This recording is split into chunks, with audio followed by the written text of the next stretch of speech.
એકમ અને દશક અંકની બનતી સંખ્યાને 4 વડે ભાગી શકાય તો આખી સંખ્યાને 4 વડે રીતે ભાગી શકાય. 6 ની ચાવી.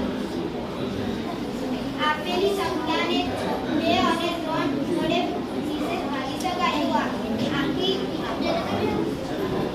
સંખ્યાને 6 વડે રીતે ભાગી શકાય. 8 ની ચાવી.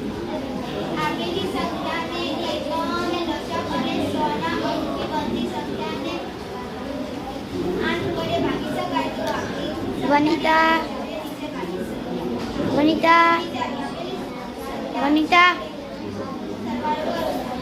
વનિતા પગમાં તલાય. 9 ના ઘડિયામાં આવે તો આખી સંખ્યાને 9 વડે ભાગી શકાય. વિશેષ ભાગી શકાય.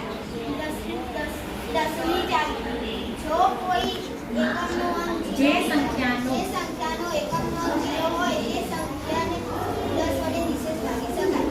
11 ની ચાવી. આપેલી સંખ્યાને એકમ સ્થાનના એકી સ્થાનના અંકોનો સરવાળો કરો પછી બેકી સ્થાનના અંકોનો સરવાળો કરો.